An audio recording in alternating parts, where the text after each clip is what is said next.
let's move on and chat a little bit about Jonathan David.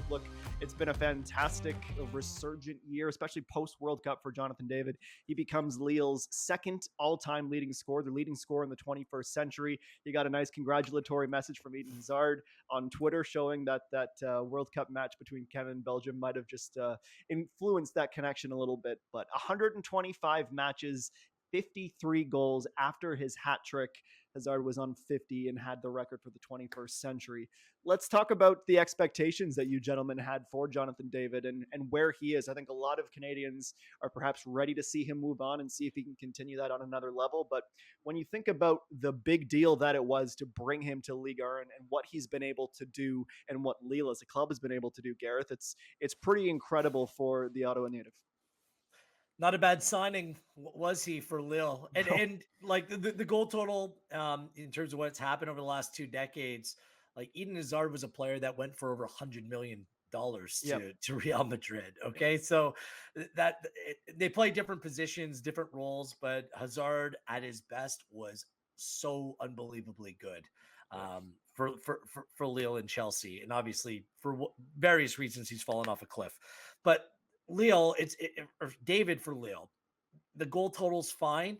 It's the fact he won a league title. Yep. Like that's still one of the best thing that it is the best thing that him and his team have done. So he's not just being a productive player in terms of putting up numbers, but he's been part of a winning setup as well. And that's what I think makes his value that much higher. Like the demeanor, the persona, it's all coming together. And this is why young players, instead of trying to make the jump to the biggest club that you can get to right away, there should be those progressive steps along the way. What I did read in recent days, and I mention this because like all young Canadians, we predominantly grow up watching the Premier League and La Liga. Like that's where most of the exposure is to European professional leagues. And he mentioned that. So clearly he has eyes cast on the Premier League or playing in La Liga, and who knows how the business will shake out. But after an Osimhen, after a Harry Kane, there might be one or two other, top attacking options that might come into the market this summer. Jonathan David will be right in that mix. So I'm intrigued by which club might think that he would be the natural fit for them, because clearly Osimhen's going to be 110 million. If Harry Kane goes ballpark over 100 million pounds, I'm not sure what Jonathan David's actual value is and which type of club would focus on making him a priority signing. And you just know, too, that Cyle Larin is doing Jonathan David a massive solid right now. Just how he's performed in La Liga, everyone's going, well, ooh, Canadians, what can they provide? And then Jonathan David's looking at his national team teammate going, I can do that, too. So La Liga is certainly, I would imagine, on the table. Ollie, what do you think? I think the one thing you can say, and that reassures you a little bit as he goes into a summer window where he will almost certainly move, is that I think he's been pretty well taken care of, well advised, to be honest, in his career to this point.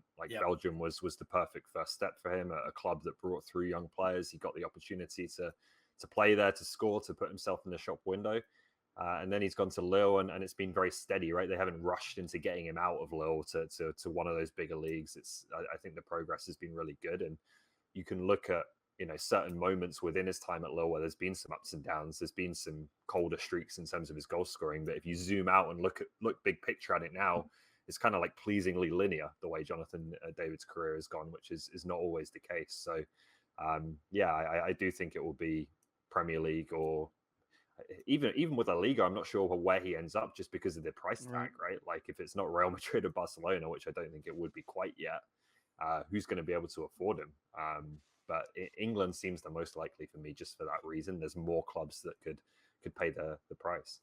So Ollie, do you think a club will just go out and make him a priority right away, or do you think he'll have to be a little bit patient? So, for example, here, if Spurs don't go on and qualify for the Champions League next year, and Harry Kane ends up moving on, I'm going to a big club like Spurs, who would need to replace Kane.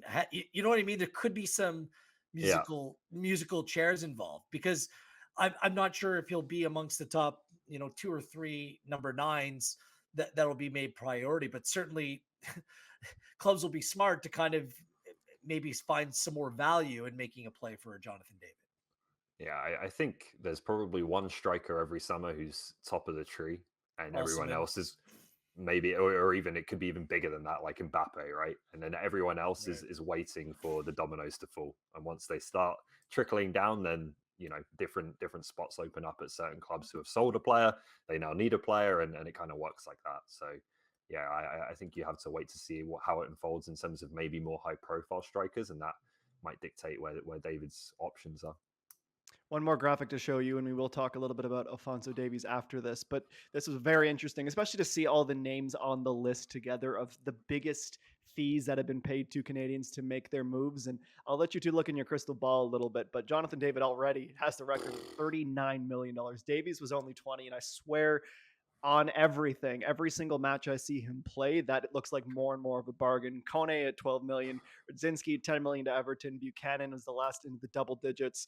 But we can forecast what we think the sale is going to go for, but clearly Jonathan David, wherever he goes, Ollie, is going to shatter that record and make it incredibly difficult to top until maybe Alphonso Davies is moved someday. Radzinski was expensive, for that back time. then. Like that's a pretty big deal. Good player, don't get me wrong. I think that's the thing again. I kind of just mentioned it before with David, is like Lille paid quite a lot for him. So this isn't going to be someone who goes, 30, 40 million here. We're going to be talking at least 50, I think. And I'm sure the initial asking price that they set out will probably be more than that. And again, that pretty heavily restricts what kind of clubs can afford to drop that kind of fee on just one player. Well, another club. Can I throw in another club into the mix? Always, please do. And tell me if it's crazy or not. I know they need to get their finances in order, just in terms of getting some players out and bringing some players in. But Atletico Madrid, there's a natural Ottawa connection there between Atletico Ottawa and Atletico Madrid. An Ottawa player, a team that's looking to bring in some new talent, a team that, as of right now, is still on the path to qualifying for Champions League football next year. It could be a decent spot if that turnaround, like the players, the older generation, the older guard that did so well over the course of the last decade have started to move their way out. We'll see if there's a managerial change. Could be an interesting time to make that kind of move. Are you buying that the Ottawa connection could potentially be something here? Are you in or are you out on that? Tough place for strikers, Atletico Madrid at times. That would be maybe my concern with that one. Yeah, but Gareth, I'm bullish. If Simeone moves out, maybe they play. Maybe. It's a big club. It's a big club. Oh, for sure. Yes, and as Atletico Ottawa has learned with their training camp there, it's so cool to see them rubbing shoulders and elbows with their colleagues. Can't you see it, Adam? The pictures. Of course I can. David visited Atletico Ottawa, just there to there, like. And not to mention, look, I adore them, and I've made that known. But I think for everyone outside of the city of Ottawa-Gatineau, they would make Atletico Ottawa supporters all the more insufferable because they would find a way to claim that, and you just know you'd see the word "massive" trending in Canada. He's one of their own. There's reason to claim. As they should. I have no problem with it whatsoever. I did mention Alphonso Davies. He was getting in the headlines as well at the weekend, scoring finally. I think a lot of people had a big collective exhale when that happened, of course, with Bayern atop the Bundesliga table.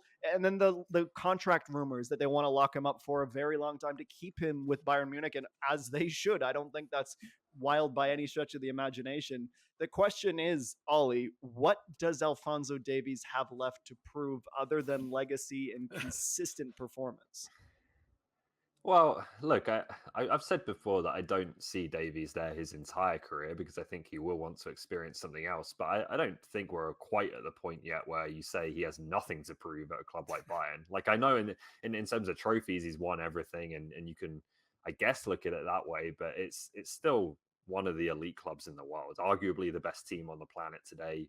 You can make a case for maybe two or three, but they're certainly in that conversation. So I don't think you ever run out of things to prove at a club like Bayern, right? It's just a case of, well, do you want to, is he someone who's grown up watching the Premier League and he wants to play there in England? Does he want to go to Real Madrid or Barcelona and experience those clubs? Like, I think those things are going to be questions in his mind at some point, but this is still, a massive, massive club in contention for honours every year, and just maintaining it is what he has to prove, right? Being at that top level every single year, individually and collectively. Just become a club legend. He's 22, 22 years old. Like, to me, winning never gets old, Adam.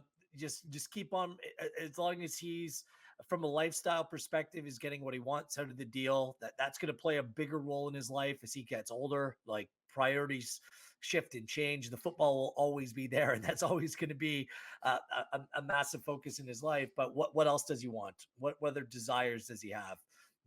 Is family a priority? I don't, whatever that is, but certainly in a position where playing for Bayern Munich, you have a chance to win multiple trophies every year that you play. And every time that you're on a field, there's expectation that comes along with it. So he just has a chance to continue building himself into, build himself into a club legend. It's been a good few years, but to get to that status of like what Thomas Muller, does year in year, like this is year upon year of consistency. So does he want to be that player? I love like one player, one club type players. I love that scenario. We just don't see it as much. So he'll dictate that, not us. We're actually his collective agent. Sorry, Kasim, but it's actually the three of us who will decide his next move. Not at all. No. Let's chat before we go back to some grassroots news in Canada, which we definitely want to get into before we say goodbye. A pretty cool quote from Stefan Eustaquio, who I think for a lot of people is one of, if not their favorite players and people in the national team fold here. But he was asked recently just about how he sees his responsibility to give back to the game. And he had this to say, and I think it was just one of those heartwarming moments, just when he mentioned playing in the Champions League, playing for Porto. As a kid, I always wanted to play for FC Porto, so to be able to play in the Champions League, to hear the anthem before the games, it's a dream come true. I'm trying to inspire other Canadians who want to be on this level. Ollie, do you think we have, as a collective, understood the impact that some of these players the past 3, 4, 5 years, as it's becoming more and more frequent, are having on the young generation of Canadians who want to follow in their footsteps?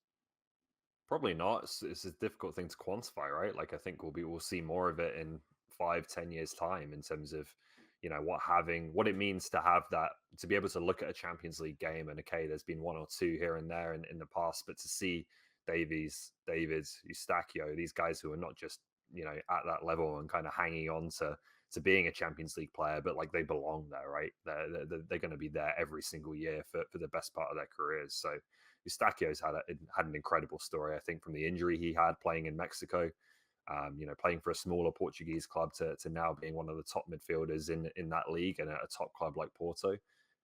Incredible. And again, it's another one that feels like it's not finished yet for him, right? There could be more in front of him.